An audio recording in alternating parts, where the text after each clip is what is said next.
Hello everyone, welcome to our course. तो हम यहाँ पे क्लास 7 की जो एनसीईआरटी हिस्ट्री की उसे कवर कर रहे थे। लास्ट वीडियो में हमने जो है चैप्टर नंबर 4 को स्टार्ट किया था, जिसमें मुगल्स के बारे में हम जो है पढ़ रहे थे, राइट। तो हमने जो है लास्ट चैप्टर में या फिर लास्ट वीडियो में ये देखा था कि मुगल्स जो है वो थे कौन, कहाँ से आए थे, उनके एंसेस्टर्स के बारे में बात की थी। एंड इवन जो है ये भी देखा था कि उनका जो एडमिनिस्ट्रेशन है वो इतना अच्छा था, उनकी पॉलिसीज इतनी अच्छी थी कि इवन जो है प्रेजेंट डे भारत में भी जो उनके कुछ जो आर्किटेक्चर है उन्हें अभी भी यूज किया जा रहा है, राइट। तो ये चीजें हमने जो है कवर की थी। एंड देन उसके बाद में हम देखते हैं कि किस तरह से जो एक तरह से लेटर 16th सेंचुरी रहती है उस समय तक उन्होंने जो है दिल्ली आगरा में जो अपने कंट्रोल में किया था दिल्ली आगरा को। एंड 17th सेंचुरी तक पहुंचते पहुंचते all over the sub continent जो है इनका यहाँ पे रूल जो है वो इस्टेब्लिश हो जाता है। तो ये चीजें हमने जो है अपनी लास्ट वीडियो में कवर की थी। तो इस पर्टिकुलर वीडियो में हम क्या पढ़ेंगे कि जितने भी यहाँ पे इनके मुगल रूलर्स रहे हैं उन्होंने जो है कौन कौन से युद्ध किए थे, कौन कौन से कैंपेन्स किए थे, कौन कौन से इनके इवेंट्स रहते हैं, इवेंट्स में इनकी किन के साथ संधियां हुई थी, किन के साथ इनकी मित्रता होती है, किन के साथ इनकी वॉर्स हुई थी, कौन से रूलर्स ने जो है इनके सॉवरेनिटी को जो है अपना लिया था। वो चीजें हम यहाँ पे कवर करेंगे वन बाय वन, जितने भी मुगल रूलर रहते हैं। ओके तो यहाँ से आपको जो है मुगल रूलर्स की जो क्रोनोलॉजी होती है, इनका जो सीक्वेंस है वो भी पता चल जाएगा कि सबसे पहले कौन से रूलर आते हैं, देन उसके बाद में कौन आते हैं। ओके उनका टाइम पीरियड भी आपको पता चल जाएगा। सो आप क्या रहता है यहाँ पे बाबर की अगर हम बात करें, बाबर जो है यहाँ पे काबुल से हमारे भारत में आते हैं एंड काबुल से उन्होंने दिल्ली आगरा को जो है अपने कंट्रोल में किया था। सबसे पहले इन्होंने जो है इब्राहिम लोदी के साथ एंड इब्राहिम लोदी के साथ उनके कुछ अफगान सपोर्टर्स भी थे, तो उन्हें हराया था कहाँ पे, पानीपत में। ये चीज हम जो है लास्ट वीडियो में देख चुके हैं। देन नेक्स्ट ईयर 27 में जो है इन्होंने राणा सांगा को हराया था, जो कि राजपूत रूलर्स थे। खानुआ में जो है ये इन्हें हराते हैं। एंड देन 1528 में जो है चंदेरी का जो एरिया है वहां पे भी कुछ राजपूत जिनका जो है यहाँ पे आगरा दिल्ली में कंट्रोल हुआ करता था उन्हें ये हराते हैं। एंड इसके बाद में इन लोगों को हरा के आगरा एंड दिल्ली का जो एरिया है उसे वो टोटली अपने कंट्रोल में कर लेते हैं। एंड वहां पे अपनी जो इनकी एम्पायर है वो इस्टेब्लिश करते हैं अपनी डेथ से पहले। देन उसके बाद में हुमायूं आते हैं। ये उनका टाइम पीरियड रहता है 1530 से 40 के बीच में एंड देन 55 एंड 56 के बीच में। तो यहाँ पे क्या रहता है कि हुमायूं जो थे उन्होंने क्या किया था कि अपनी जो भी इनहेरिटेंस है, मतलब जितनी भी इनकी संपत्ति है उसे जो है इन्होंने अपनी फादर की विल के अकॉर्डिंग, अपने फादर की वसीयत के अकॉर्डिंग जो है डिवाइड किया था अपने ब्रदर्स के बीच में। तो इनके फादर कौन थे बाबर थे इनके फादर, राइट। तो हुमायूं के जो है कुछ और ब्रदर्स भी थे एंड हुमायूं जो है उन्होंने क्या किया था कि अपनी जो इनकी जितनी भी प्रॉपर्टी है वो अपने ब्रदर्स के साथ जो है इन्होंने डिवाइड की थी। एंड हर ब्रदर को जो है इन्होंने कुछ ना कुछ प्रोविंस जो होता वो दिया था, कुछ ना कुछ एरिया दिया था। बट इनके एक ब्रदर थे मिर्जा कामरान, वो जो काफी ज्यादा लालची थे। तो क्या रहता है कि उन मिर्जा कामरान की जो एम्बिशंस की वजह से ही हुमायूं को जो है यहाँ पे अफगान कॉम्पिटिटर से जो है एक तरह से हम बोल सकते हैं कि काफी नुकसान पहुंचता है। हुमायूं जो है वो अफगानिस्तान के यहाँ पे जो अफगान्स थे उन्हें जो है एक तरह से हराना चाहते थे, बट मिर्जा कामरान की कॉन्स्पिरेसी की वजह से वो उन्हें यहाँ पे नहीं हरा पाते हैं। तो शेर खान जो थे, जो कि अफगान थे, उन्होंने क्या किया था यहाँ पे कि हुमायूं को जो है चौसा में 1539 में यहाँ पे डिफीट किया था एंड देन कनौज में 1540 में जो है यहाँ पे डिफीट किया था। तो अपने ब्रदर की कॉन्स्पिरेसी की वजह से हुमायूं को जो है शेर खान से जो है हार का सामना करना पड़ता है। तो जिसके बाद जो है वो यहाँ से ईरान की तरफ भाग जाते हैं, मीन दिल्ली को छोड़ के वो ईरान की तरफ भाग जाते हैं, राइट। एंड ईरान में आप जो है रहते हुए, तो इसके बाद में 1540 के बाद में जो है वो ईरान चले गए थे। तो 1540 के बाद में यहाँ पे जो है शेर खान रूलर बन जाते हैं अब, राइट। शेर खान जो है उन्होंने कहाँ कब तक रूल किया था यहाँ पे 1540 से लेके 1555 तक जो है वो यहाँ पे रूल करते हैं। ओके ये 15 साल जो है इन्होंने यहाँ पे रूल किया था शेर खान ने। एंड इतने समय तक जो हुमायूं है वो कहाँ पे रहते हैं, वो ईरान में रहते हैं। एंड यहाँ से उन्हें जो है साफाविद रूलर्स थे, साफाविद शाह जो है वो हुमायूं की मदद करते हैं। एंड उनकी मदद से जो है हुमायूं दिल्ली को जो है यहाँ पे दोबारा से रिकैप्चर कर लेते हैं 1555 में। बट नेक्स्ट ईयर 1556 में जो है एक एक्सीडेंट में जो है इनकी डेथ हो जाती है। शायद जो है ये घोड़े से गिर जाते हैं, इन्हें काफी जो है चोटें पहुंचती हैं एंड डेथ हो जाती है इनकी। देन अब जो है इनके बेटे आते हैं अकबर। इनके बेटे जो थे यहाँ पे हुमायूं के, उन्होंने रूल किया था 1556 से लेके 1605 के बीच में। तो इनके बेटे जो थे वो ओनली 13 ईयर्स ओल्ड थे जब जो है वो एम्परर बन जाते हैं, क्योंकि इनके पिता की जो है सडनली डेथ हो जाती है हुमायूं की। तो क्योंकि वो 13 ईयर्स के थे तो उन्हें जो है अब सपोर्ट करने के लिए, उनकी हेल्प करने के लिए भी एक यहाँ पे हम बोल सकते हैं कि उनका एक सपोर्टर या फिर एक हेल्पर जो होता है वो यहाँ पे रखा गया था, जिसका नाम था बैराम खान। ओके, एंड कुछ और भी फैमिली मेंबर थे जो कि यहाँ पे अकबर की हेल्प किया करते थे उनके एडमिनिस्ट्रेशन में। तो अकबर के रूल को हम जो है 3 पार्ट्स में या फिर 3 पीरियड्स में डिवाइड कर सकते हैं। पहला यहाँ पे 1556 में जब उनका रूल स्टार्ट होता है, 56 से लेके 1570 के बीच में जो अकबर थे वो बैराम खान के ऊपर ही डिपेंडेंट थे, या फिर जो दूसरे इनके डोमेस्टिक स्टाफ होता है राइट, उनके ऊपर जो है ये डिपेंडेंट थे। तो क्या था यहाँ पे, मिलिट्री कैंपेन्स जो है it were launch against the Suri's and the other Afghan. तो यहाँ पे शेरशाह जो थे या फिर कुछ और अफगान थे, उनके खिलाफ जो है यहाँ पे मिलिट्री कैंपेन्स किए जाते हैं, क्योंकि जब शेरशाह ये देखती हैं कि हुमायूं की डेथ होगी तो वो दोबारा से जो है इनके ऊपर हमले करने की कोशिश करते हैं। तो अब जो है मिलिट्री कैंपेन्स अकबर के द्वारा इनके खिलाफ किए जाते हैं। एंड देन कुछ और यहाँ पे मालवा एंड गोंदवाना का एरिया है, वहां पे भी जो है ये मिलिट्री कैंपेन्स करते हैं, सो डैट की to suppress the revolt of his half brother Mirza Hakim and the Uzbeks.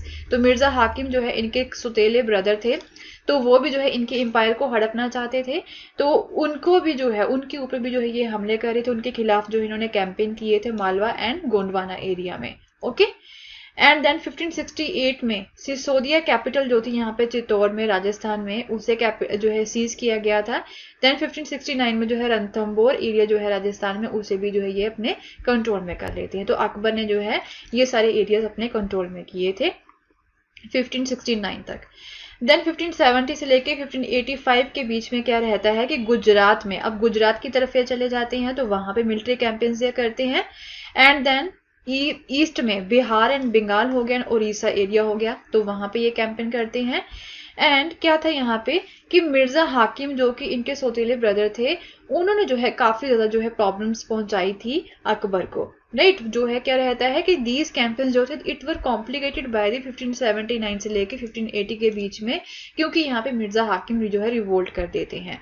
एक तरफ तो ये गुजरात की तरफ कैंपेन कर रहे थे, बिहार बंगाल की तरफ ये कैंपेन कर रहे थे, उड़ीसा में कैंपेन कर रहे थे, तो इनका जो है ध्यान यहाँ पे इसी तरफ था, इनका जो फोकस था वो इन्हीं एरियाज की तरफ ही था।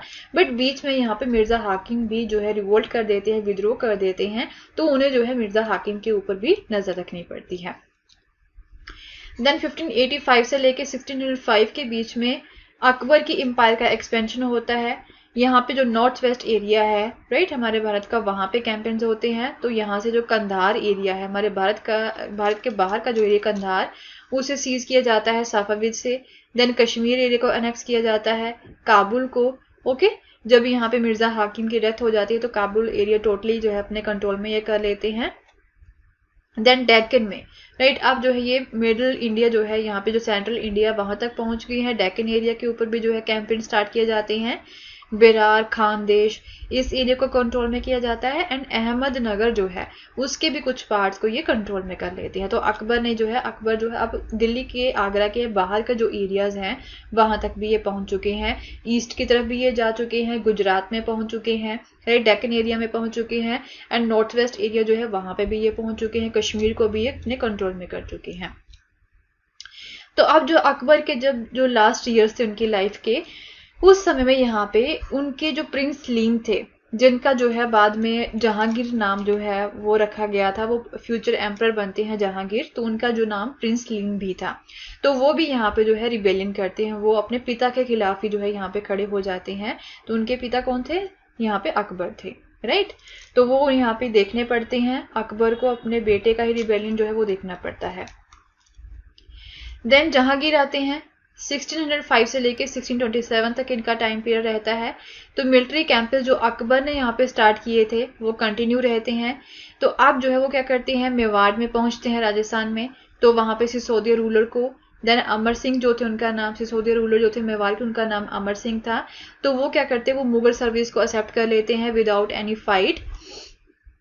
देन उसके बाद में सिखों के खिलाफ अहोम्स थे यहाँ पे ईस्ट में, राइट, एंड सिख थे यहाँ पे नॉर्थ में, एंड अहमदनगर में यहाँ पे, राइट। इनके खिलाफ जो है कुछ कैंपेन्स किए जाते हैं बट वो ज़्यादा सक्सेसफुल नहीं रहते हैं।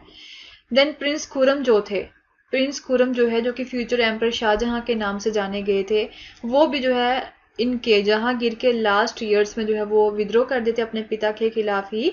एंड देन नूरजहां जो कि जहांगीर की वाइफ थी, ओके, वो भी जो है एक तरह से इनके एक तरह to marginalise him were unsuccessful, तो वो भी एफर्ट करती है कि वो जहांगीर को जो है थोड़ा सा साइड लाइन कर दें, अपने बेटे को जो है वो यहाँ पे रूलर बनाना चाहती थी। तो वो भी कोशिश करती है कि वो भी जहांगीर को जो है उनकी गद्दी से उतार दे। देन आ जाते हैं शाहजहां, ओके। शाहजहां जो कि प्रिंस खुरम के नाम से जिन्हें बचपन में जाना जाता था, 1627 से लेके 1658 के बीच में इनका टाइम पीरियड है। तो इनके जो मुगल कैंपन्स होते हैं डेक्कन में, वो यहाँ पे कंटिन्यू रहते हैं under the Shahjahan also. And Afghan noble थे खान जहां लोदी, वो जो है अब जो है रिबेल करना स्टार्ट कर देते हैं। एक मिनिस्टर थे इनके खान जहां लोदी, वो शाहजहां के खिलाफ जो है विद्रोह करते हैं, बट यहाँ पे उन्हें हार का सामना करना पड़ता है। देन अहमदनगर के खिलाफ भी जो है कैंपेन्स और भी ज़्यादा किए जाते हैं। देन बुंदेला से यहाँ पे ईस्ट में उन्हें डिफीट किया जाता है, एंड ओरछा एरिया है वो सीज कर लिया जाता है। एंड अगर नॉर्थ वेस्ट की बात करें तो बलख एरिया जो होता है उज्बेक से, राइट, वो यहाँ पे एक तरह से अपने कंट्रोल में करने के लिए कैंपेन किया जाता है, बट यहाँ पे शाहजहां हार जाते हैं, वो अनसक्सेसफुल रहते हैं। एंड जिसकी वजह से जो कंधार एरिया है वो भी सफाविद के पास चला जाता है। जो कंधार एरिया एक समय में अकबर ने अपने कंट्रोल में कर लिया था, राइट, अब जो है शाहजहां उसे लॉस कर देते हैं। एंड 1632 में जो कोशिश इन्होंने अहमदनगर को अपने कंट्रोल में करने की थी गुजरात में, उसे जो है फाइनली एनेक्स कर लिया जाता है। एंड बीजापुर की जो फोर्सेस होती हैं वो अब जो है संधि कर लेती हैं इनके साथ। देन 1657 से 58 के बीच में शाहजहां के बेटों के बीच में ही यहाँ पे कन्फ्लिक्ट स्टार्ट हो जाता है। एंड इसमें उनके बेटों में से जो है सबसे जो एक तरह से जीतते हैं वो थे औरंगजेब। औरंगजेब जो है वो जीत जाते हैं। एंड उनके जो 3 ब्रदर्स होते हैं औरंगजेब के, इंक्लूडिंग दारा शिकोह, उनकी जो है हत्या कर दी जाती है। इनके जो है यहाँ पे लड़ाई हो जाती है आपस में ही इनके ब्रदर्स की, ऑब्वियसली रूल की वजह से लड़ाई होती है। तो औरंगजेब जीत जाते हैं। एंड दारा शिकोह भी जो है काफ़ी फेमस थे, उन्होंने भी काफ़ी सारे एरियाज को अपने कंट्रोल में किया था, उनकी भी यहाँ पे डेथ हो जाती है। एंड औरंगजेब अब क्या करते हैं कि वो शाहजहां को आगरा में एक तरह से जेल में डाल देते हैं, उन्हें जो है वो इम्प्रिजन कर देते हैं, राइट। जितनी भी उनकी लाइफ यहाँ पे बचती है वो जेल में ही काटते हैं। देन औरंगजेब आ गए यहाँ पे 1658 से लेके 1707 तक उन्होंने रूल किया था। तो अब वो नॉर्थ ईस्ट एरिया जो है यहाँ पे बंगाल, बिहार हो गया, असम हो गया, तो उस तरफ वो बढ़ते हैं। तो यहाँ पे अहोम्स थे असम में, ओके, असम में अहोम्स थे, उन्हें हराया जाता है 1663 में। बट ये जो अहोम्स होते हैं वो दोबारा से विद्रोह करते हैं अगेन 1680 में, ओके। देन नॉर्थ वेस्ट में यूसुफ जाई थे यहाँ पे, एंड सिख थे, उनके खिलाफ भी यहाँ पे जो है कुछ हद तक सक्सेसफुल कैंपेन्स जो होते हैं, मीन टोटली सक्सेसफुल नहीं थे, कुछ हद तक ये सक्सेसफुल रहते हैं इनके कैंपेन्स, वो किए जाते हैं। एंड अब क्या था, मुगल्स जो थे उनका ये बड़ा था कि वो जो है सक्सेशन जो भी होता है, दूसरे एरियाज थे उनके रूलर्स के बीच में जब सक्सेशन हुआ करता था, मीन जब पिता की डेथ होती है तो बेटों के बीच में यहाँ पे ये तो लड़ाई होती है कि कौन वहाँ पे रूलर बनेगा। तो इस सक्सेशन में जो है इनका इंटरवेंशन काफ़ी ज़्यादा रहता था मुगल्स का। यहाँ पे मेनली जो राठौर राजपूत थे मारवाड़ के, वहाँ पे जो इंटरनल पॉलिटिक्स थी एंड वहाँ पे जो सक्सेशन को लेके भी लड़ाई चल रही थी, उनमें जो है इनका काफ़ी ज़्यादा हाथ रहता है, जिसकी वजह से जो है अब वो भी रिबेल कर देते हैं, वो भी एक तरह से यहाँ पे विद्रोह कर देते हैं। देन मराठा के भी चीफ थे यहाँ पे महाराष्ट्र में, तो शिवाजी जो थे वो भी इनिशियली सक्सेसफुल रहते हैं, उनके खिलाफ भी यहाँ पे कैंपेन किए गए थे औरंगजेब के द्वारा। बट औरंगजेब ने जो है बाद में शिवाजी की इंसल्ट कर दी थी। एंड क्या थे, वो वहाँ से आगरा से भाग निकलते हैं अब शिवाजी इस इंसल्ट के बाद में, एंड वहाँ से भाग के जो है वो अपने आप को एक इंडिपेंडेंट किंग के तौर पर डिक्लेयर कर देते हैं। एंड वो एक तरह से एक मुगल्स के खिलाफ अब कैंपेन्स स्टार्ट कर देते हैं। इनिशियली तो है जो शिवाजी को वो अपने कंट्रोल में कर लेते हैं, अपने अंडर कर लेते हैं, बट औरंगजेब ने उनकी एक तरह से इंसल्ट की थी एंड इस इंसल्ट के बाद में शिवाजी जो है वो भाग जाते हैं एंड अपने आप को वो इंडिपेंडेंट किंग अपने एरिया का वो तरह से डिक्लेयर कर देते हैं एंड मुगल्स के खिलाफ वो भी हमले करना स्टार्ट कर देते हैं। अब औरंगजेब के बेटे थे प्रिंस अकबर, वो जो है अब औरंगजेब के खिलाफ विद्रोह करते हैं एंड उन्हें जो है प्रिंस अकबर को कौन सपोर्ट कर रहा था इस विद्रोह में? मराठास थे एंड डेक्कन के कुछ सुल्तान थे वो अकबर को सपोर्ट कर रहे थे। यहाँ पे जो प्रिंस अकबर थे औरंगजेब के बेटे, औरंगजेब के खिलाफ यहाँ पे जो है वो रिबेल करते हैं। तो बाद में जो है वो साफाविद एरिया जो है ईरान में वहां पे भाग जाते हैं। तो आफ्टर अकबर रिबेलियन, अब अकबर के इस विद्रोह के बाद में औरंगजेब जो है वो अपनी आर्मीज को डेक्कन के सुल्तान के खिलाफ जो है भेजते हैं। क्या हमने यहाँ पे देखा कि उनके बेटे जो है वो रिबेल करते हैं, तो इसके बाद में जो है उनके बेटे कहाँ पे भाग जाते हैं? ईरान में भाग जाते हैं, क्योंकि उन्हें हार का सामना करना पड़ता है। जब वो ईरान में भाग जाते हैं तो जो पर्सन उसके बेटे की हेल्प कर रहे थे जैसे कि डेक्कन के सुल्तान थे, तो उनके खिलाफ भी यहाँ पे औरंगजेब अपनी आर्मी सेंड करते हैं। तो डेक्कन में बीजापुर जो एरिया है उसे 1685 में एनेक्स किया जाता है, गोलकोंडा जो है 1687 में एनेक्स कर लिया जाता है। फ्रॉम 1698 क्या था यहाँ पे औरंगजेब ने जो है अब क्या था मराठास के खिलाफ भी कैंपेन स्टार्ट किए थे। तो इन कैंपेन्स को जो पर्सनली मैनेज करते हैं, राइट, क्योंकि जो मराठास थे वो वॉरफेयर के जो उनके मेथड्स होते हैं उनमें जो है काफी ज्यादा जो है वो माहिर थे। वो गुरिल्ला वॉरफेयर जो होता है वो यहाँ पे किया करते थे, तो काफी ज्यादा माहिर थे। इसकी वजह से औरंगजेब को पर्सनली इन कैंपेन्स को मैनेज करना पड़ता है, राइट। एंड अब जो है औरंगजेब के खिलाफ नॉर्थ इंडिया में भी जो विद्रोह है वो स्टार्ट हो जाता है। वहां पे सिख थे, जाट थे, सतनामीज थे, राइट, वो भी यहाँ पे विद्रोह करते हैं। देन नॉर्थ ईस्ट की बात करें तो वहां पे भी अहोम्स जो होते हैं असम में, राइट, वो भी उनके खिलाफ अब जो है विद्रोह करते हैं एंड डेक्कन में मराठास उनके खिलाफ विद्रोह कर रहे थे। तो कुल मिला के हम ये बोल सकते हैं कि औरंगजेब के समय में यहाँ तक पहुंचते पहुंचते मुगल एम्पायर ने जितनी भी अपनी पावर को कंसोलिडेट किया था, जितने भी एरियाज को कंसोलिडेट किया था, वो अब जो उनके हाथ से जा रहे थे। एंड जितने भी उनके आसपास के छोटे मोटे जो उनके नॉबल्स हुआ करते थे या फिर जो एरियाज थे वहां पे जो रूलर्स थे वो अब जो है विद्रोह कर रहे थे। काफी ज्यादा विद्रोह जो है यहाँ पे 17th सेंचुरी के अर्लीस्ट जो पीरियड था, राइट, वहां पे विद्रोह अब स्टार्ट हो चुके थे यहाँ पे all over the Mughal empire में। तो मुगल एम्पायर अब जो है डिक्लाइन की तरफ यहाँ पे जा रही है औरंगजेब के समय में। ओके, तो अब जब उनकी डेथ हो जाती है 1707 में उनकी डेथ हुई थी, तो यहाँ पे जो है उनके बेटों के बीच में भी काफी ज्यादा कंफ्लिक्ट रहता है, राइट। तो उनके बाद में अब जो है इस समय तक जो ब्रिटिशर्स थे वो भी अब हमारे भारत में जो है आने की कोशिश कर रहे थे। तो ब्रिटिशर्स यहाँ पे आ जाते हैं। तो हम बोल सकते हैं कि इन ब्रिटिशर्स ने भी इनके बेटों के बीच में जो हम बोल सकते हैं कि काफी ज्यादा कॉन्स्पिरेंसी जो होती वो यहाँ पे डाली थी, राइट। तो 1707 में जो है औरंगजेब की डेथ हो जाती है। तो ये जो है मैप आप देख सकते हो कि किस तरह से जो है मुगल की एम्पायर की यहाँ पे एक्सपेंशन हुई थी। तो ये जो यहाँ पे येलो पार्ट है, दिस वन, ये वाला जो एरिया है ये 1530 तक यहाँ पे जो अर्ली 16th सेंचुरी रहती है यहाँ तक जो है ये सारा एरिया दिल्ली के आसपास का, दिल्ली आगरा के आसपास का एरिया जो है उनके कंट्रोल में था। देन ये ग्रीन वाला जो एरिया है 1605 में, तो 17th century, earliest 17th century में ये वाला डेक्कन तक ये पहुंच चुके हैं। एंड यहाँ पे ये वाला जो नॉर्थ ईस्ट पार्ट है, बंगाल हो गया, डक्का, चिटागोंग, ये वाला जो उड़ीसा एरिया है यहाँ तक ये पहुंच चुके हैं। देन 1707 में ये वाला जो एरिया है, अब this one is the Deccan area. इस एरिया में भी जो अब जो है ये मुगल एम्पायर पहुंच जाती है, राइट, इनकी 1707 तक यहाँ तक ये फैल जाती है, नियरली साउथ इंडिया तक ये पहुंच चुके हैं। ओके, एंड देन उसके बाद में दिस वन, ये वाला जो एरिया है, तो ये कंधार, गजनी, काबुल हो गया। तो बाबर अफगान किंगडम जो थी वो यहाँ तक भी फैली हुई थी, अफगान की जो किंगडम थी इनकी, क्योंकि यहाँ पे भी अफगानिस्तान के आसपास का एरिया भी इनके पास हुआ करता था, राइट। तो जब बीच में हमने ये भी देखा था कि शेरशाह जो है, जो कि अफगान रूलर थे, उन्होंने भी रूल किया था हुमायूं को हरा के। तो ये जो ग्रीन वाला जो बॉर्डर सा बनाया हुआ है, यहाँ तक जो है उन्होंने कंट्रोल कर लिया था। ये वाला सारा एरिया जो है ये शेरशाह के पास आ गया था, right. So we will continue with the same chapter in our next lesson. कुछ और इनकी एडमिनिस्ट्रेशन के बारे में पढ़ेंगे, इनकी जो एडमिनिस्ट्रेटिव जो पॉलिसीज यहाँ पे रहती हैं उनके बारे में हम यहाँ पे जो है देखेंगे अपने नेक्स्ट वीडियो में।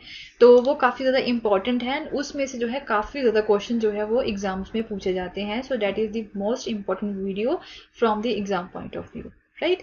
सो अगर आपको मेरा कोर्स पसंद आया तो इसे शेयर करना ना भूलें। Thank you so much, have a nice day, bye bye.